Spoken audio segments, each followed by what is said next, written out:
예, 반갑습니다. 뜻하지 않게 말이 발설되어서 말이 길어졌습니다. 25장 특별 계시의 기록의 필요성.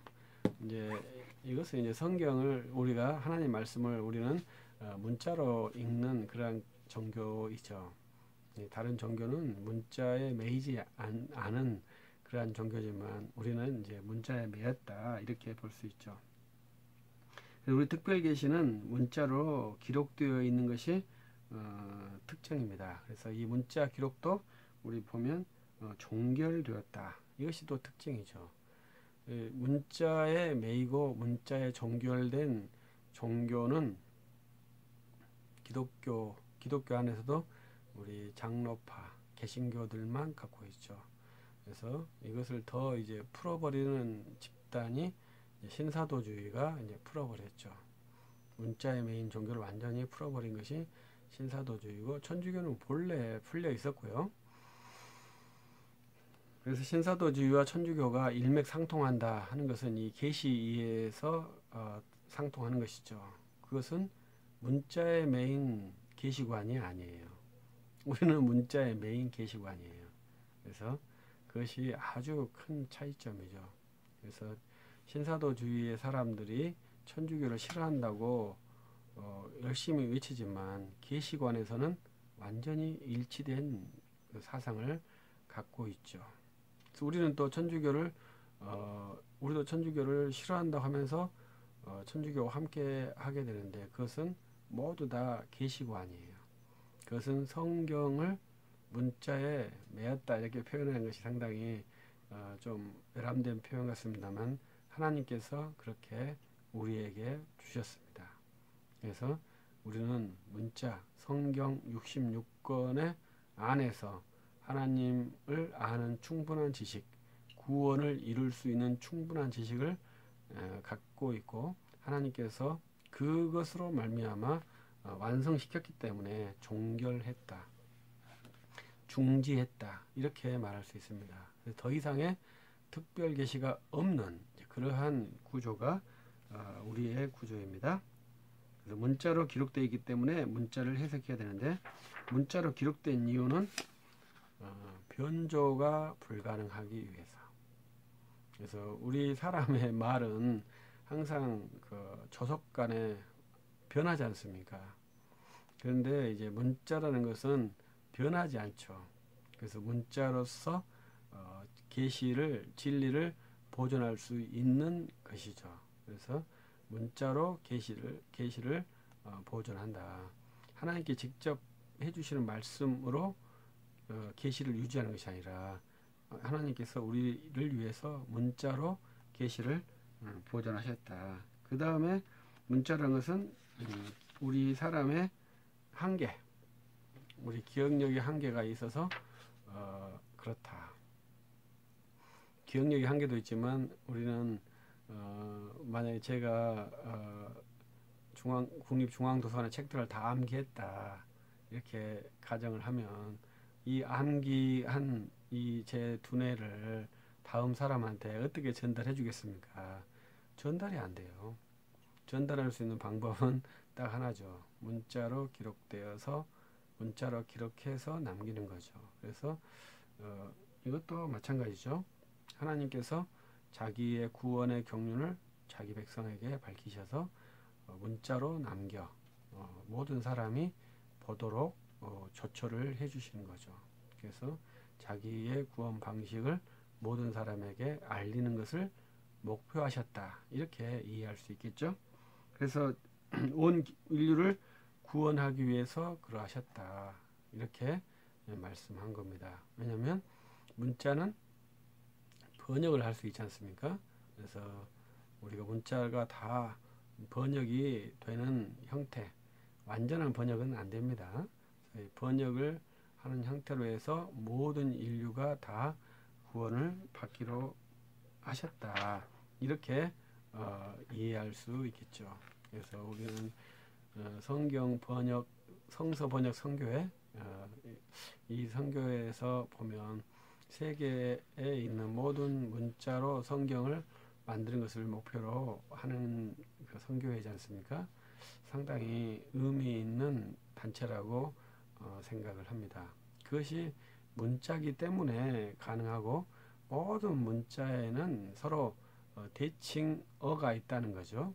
그것은 결국 어떤 걸 의미하겠습니까?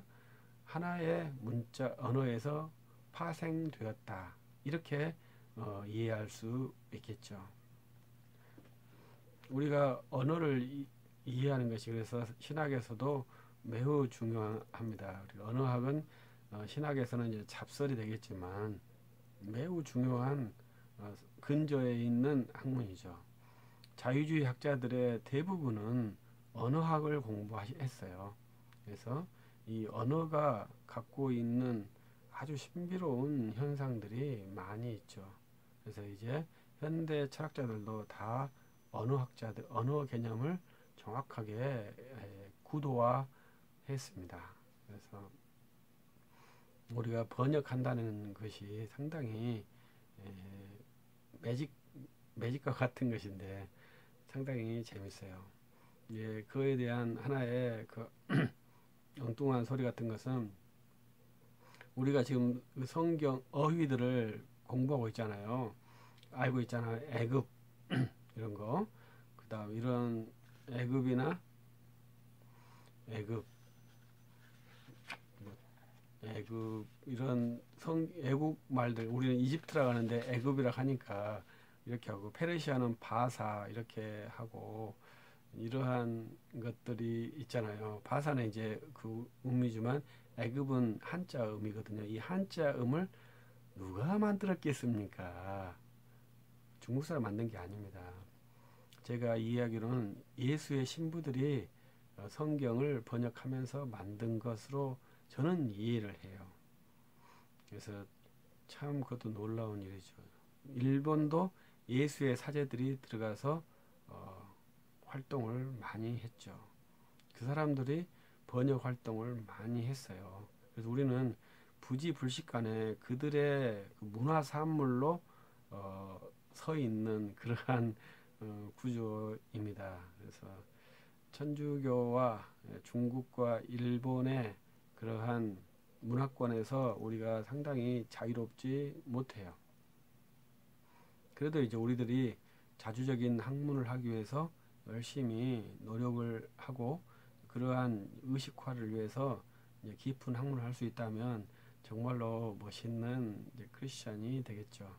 그래서 우리가 언어를 정확하게 이해하는 것이 이제 매우 좋습니다. 이제 저는 이제 농촌에 사는데 채소, 야채 이렇게 그것만으로 좀 바꿔줬으면 좋겠어요. 우리나라 말은 채소입니다. 그래서 그것도 야채로 넘어갈 것 같아서 좀 마음이 아파요. 채소가 우리 말이거든요. 야채는 일본 말이죠. 중국말은 소채고요. 그래서 똑같은 채소를 넣지만 약간의 어휘가 다르죠. 그러한 우리의 어휘들이 있는데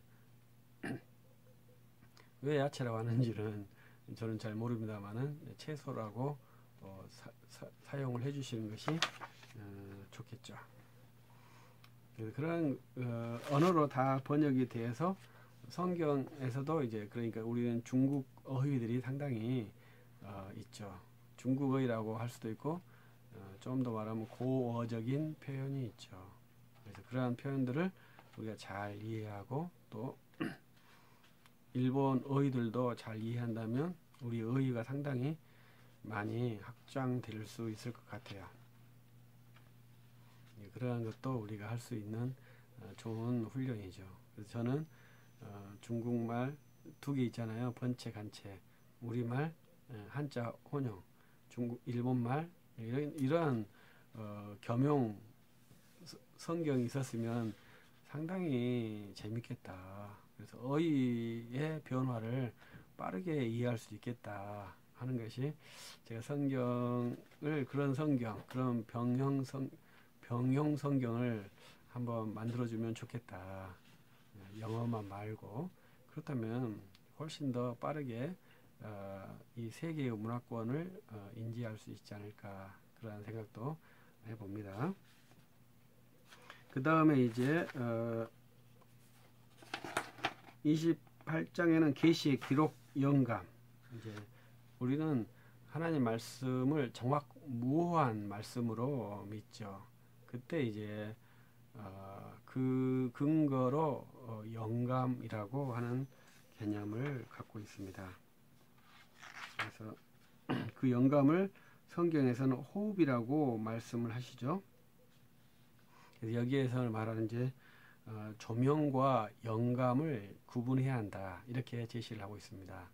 그래서 우리는 정확하게는 이제 우리가 영감을 받았어. 영어로도 inspiration 이렇게 해서 영감을 받았어, 이렇게 말을 하는데 우리들은 그 말을 될 수 있도록 안 써야 되죠. 왜냐하면 영감이라고 하는 것은 오직 성경 저자에게만 주어지는 특별한 현상이거든요. 내가 어떠한 스파크한 현상을 우리가 영감이라고도 하잖아요. 근데 그것은 우리 성경을 연구하고 신학하는 사람들이 쓰면 안 되는 거예요. 그러니까 어떠한 작가가 영감을 받았어, 그래서 이 작품을 썼어, 이렇게 말하는 것은 그 사람들은 성경 영감을 믿지 않기 때문에 쓰는 것이죠. 그러나 우리는 성경 영감을 믿어요. 그래서 그것은 성경 저자를 하나님께서 호흡하심, 이런 것을 영감이라 하거든요. 그리고 이제 우리들은 영감을 받을 수 있겠습니까? 우리는 영감을 받지 못한다니까요. 그럼 우리는 뭘 받겠어요? 우리는 영감보다 더 놀라운 성령의 내주를 받아요. 항속적인 내주를 받고 그 성령께서 우리가 주의 말씀을 알 수 있도록 해주시는 일을 하시는데, 그 일을 우리는 조명이라고 그래요. 그래서 우리는 영감과 조명을 정확하게 구분하고, 지금 이 시대에는 영감을 받는 사람은 없다는 거죠. 그러나 조명을 받는 사람만 있다는 것이죠. 그래서 우리가 성경을 아는 것도 조명하는 방식으로 알고요. 우리가 전달을 했을 때, 그분이 들었을 때도 성령의 사역, 조명하심의 사역으로 하나님 말씀을 파악하고 붙잡을 수 있게끔 되어집니다. 그래서 영감과 조명이 다르고, 이제 성경의 저자가 있는데 이제 이중 저자라고 그러거든요. 첫 번째 저자는 성령 하나님이시고, 이중 저자는 이제 글쓴이인데, 이 글쓴이의 저자의 상태를 우리는 기계적으로 보지 않기 때문에 축자 영감이라 하거든요. 그리고 전체 영감, 유기적 영감, 이렇게 말합니다. 그래서 전체가 다 성경 66권 전체가 영감되었고, 성경 전체에 영감할 때 기계적이 아니라 유기적으로 영감되었고, 축자 영감, 단어 하나하나에 다 영감되었다. 이러한 개념이 이제 우리가 갖고 있는 개념이에요. 그래서 그런데 이제 우리가 성경의 난점이 하나가 원본이 없는 거잖아요. 사본만 있잖아요. 사본과 원본의 싱크로율은 100%가 아니라고 다 확정을 해요. 그 이유는 뭐냐면 일치하는 사본이 거의 없어요. 그렇기 때문에 원본과 사본이 일치하지 않는다, 이렇게 생각을 하죠. 그렇기 때문에 이제 거기서부터 약간의 난점이 발생하죠. 그러나 우리가 사본에 문제점이 없다. 그러나 우리는 무오를 믿는 것은 원본의 무오를 믿거든요. 이 사본은 유효하죠. 근데 우리는 우리는 사본을 읽는 사람이 아니고 번역서를 읽는 사람들이죠. 그래서 번역에 문제점이 있다고 많이 들어보셨잖아요. 그래서 이제 성경 무호를 주장할 때 우리들이 갖고 있는 번역서, 사본서, 이러한 것이 아니라 원본의 무호성을 말하는 것이죠. 그리고 그 사본을 볼 때 우리가 원본에 준하는 그러한 경건한 마음을 가지고 사본을 읽으면서 원본과 거기에서 주는 하나님의 말씀을 깨달으려고 열심히 노력하는 것이 우리의 태도입니다. 그 다음에 성경에 무엇성이 있는데요. 이 무엇성은 우리가 정확하게 이해를 하고 있죠. 그래서 성경이 무오하다 이렇게 하는 것이 중요하죠. 이제 우리 교재에는 이제 무류라고 정해 놓았는데 이것은 이제 무호성이 좀 더 적합한 것이죠.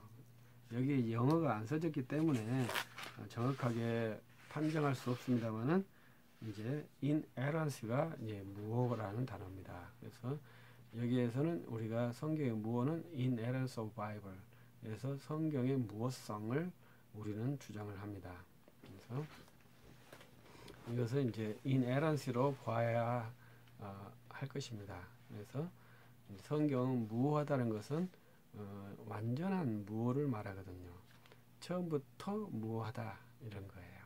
제가 볼 때는 그래서 성경이 처음부터 무호하죠. 근데 왜 그런 말이 나오냐면 성경 66권을 누가 결정했겠습니까? 성경 66권이 결정된 것은 종교개혁 때 결정된 거예요.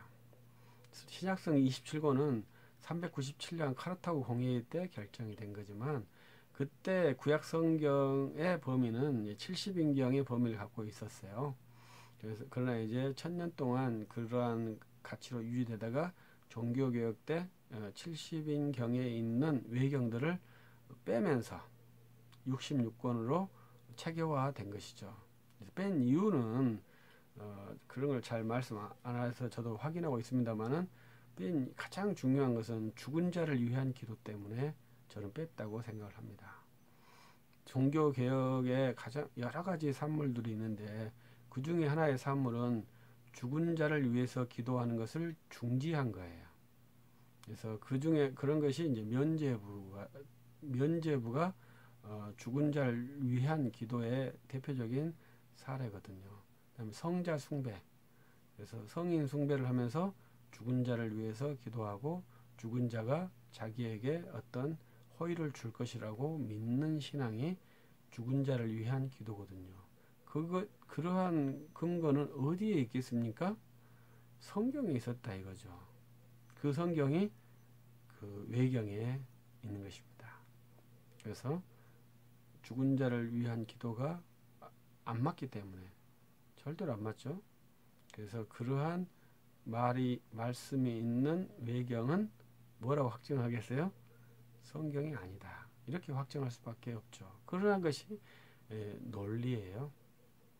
죽은 자를 위한 것이 가능하다. 그러면 외경도 성경이어도 문제가 없는 것이죠. 그래서 우리가 성경을 판단할 때 이제 그러한 것으로 종교 개혁가들이 판단을 했죠.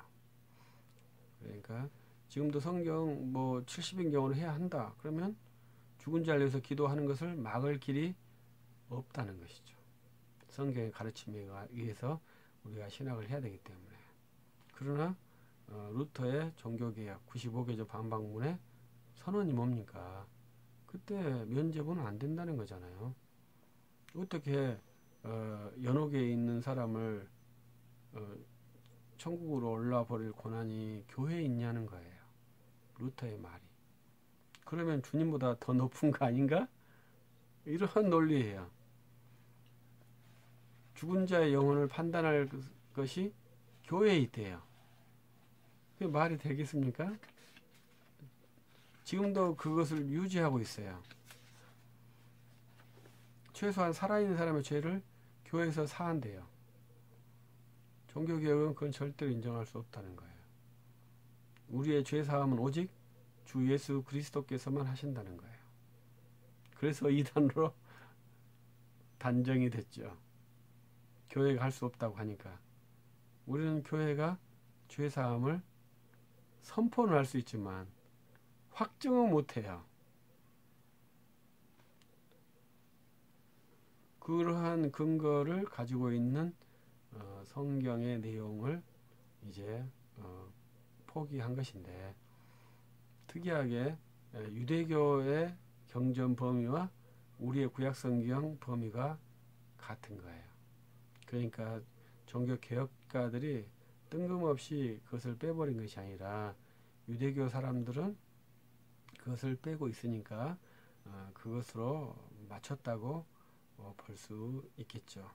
그래서 우리의 성경이 66권은 무오하다 이렇게 말할 수 있고, 그 성경에서 가르친 것은 우리가 정확하게 지켜야 한다. 이것이 무오한 성경을 믿는 사람들의 신앙이죠. 그래서 성경의 무오성을 믿느냐, 이것은 근세 19세기와 20세기에 아주 중요한 표징이 되었죠. 그래서 그것을 근본주의 신앙이라고도 말을 합니다. 그래서 근본주의의 아주 첫 번째 선언이 성경의 무오성이거든요. 그래서 저는 근본주의 신앙을 싫어할 수가 없어요. 왜냐하면 성경의 무오성을 주장하고 있고, 그 5가지 항목을 제가 다 인정하고 좋아하는 내용이거든요. 그렇기 때문에 근본주의의 운동에 대해서 제가 그것을 인정하지 않아도 그 운동을 거부할 수가 없어요. 거기에서 한 가지의 내용도 저는 거부할 수 없고 싫어할 수 없고 사랑할 수밖에 없는 그러한 내용들이 그 5가지 항목이에요. 그래서 저는 근본주의 운동을 싫어할 수 없다. 어떤 분들은 근본주의 하면은 굉장히 싫어하시는 분들이 많거든요. 그러면 저는 그분들에게 그 5가지 항목에서 무엇이 도대체 당신을 불편하게 합니까? 이렇게 여쭤보고 싶어요. 그러면 불편하면 싫어할 수도 있겠죠. 5가지 항목 중에서. 근데 5가지 항목이 제가 보기에는 전혀 불편하지 않고 너무 사랑스러운 내용들이거든요. 그래서 근본주의를 저는 싫어할 수 없어요. 그 중에 하나가 성경의 무오성 교리예요. 그래서 성경의 무오성 교리는 우리가 가지고 있어야 할 매우 중요한 내용이죠. 그래서 제가 이제 정규철 박사님이 이제 그 성경의 무오성으로 박사학위를 받았어요. 저희 선배님이신데, 근데 그 내용이 뭐냐? 그것은 무오성 교리는 고대 교회에서부터 성경에 대한 무오성을 가지고 있었다. 그래서 근데 근본주의에서 이것을 만들어낸 게 아니다. 본래 교회는 성경이 정확 무오하다는 그런 사상을 초기 교회부터 계속 갖고 있었고 성경으로 신학을 했다. 이러한 내용으로 박사 논문을 취득하셨죠. 뭐 그러한 논문으로 박사 논문을 취득했을까 생각되시나요? 그러나 그거 무오성이 얼마나 사람들이 거부하고 있기 때문에 그것을 증명하는 것으로 학문적 업적이 되죠. 그러니까 여러분들은 성경의 무오성에 대해서 잘 인지를 하시고 이것을 지키는 그러한 신학도가 된다면 저는 구원받는 성도로서 부족함이 없다 이렇게 생각을 해요. 근데 이제 우리가 교조주의라고 하는 것은 상당히 좋지 않거든요. 무오성을 믿기 때문에 무오성을 믿지 않는 사람들을 단죄한다, 거부한다, 터부한다. 이것은 굉장히 부당한 겁니다. 이런 것은 교조주의 성격이라고 해요. 우리가 강력하게 믿는 것이 좋지만 그것을 타인에 대한 배격을 목표로 한다. 이것은 굉장히 위험하거든요. 그래서 내가 정확히 믿지만 그 내 신념과 대치되는 사람들과 함께 공존할 수 있는 능력이 상당히 필요하죠. 그래서 지금 우리 시대는 더 그러한 시대가 됩니다. 그래서 우리가 정확한 성경의 무엇성 교리를 믿지만 또 성경의 무엇성 교리를 믿지 않는 사람들과도 즐겁게 이야기할 수 있고 그거에 대해서 의견을 표현할 수 있다. 그러면 이제 좋은 신학도가 될 것입니다. 그래서 성경에 대한 이야기를 여기까지 했습니다.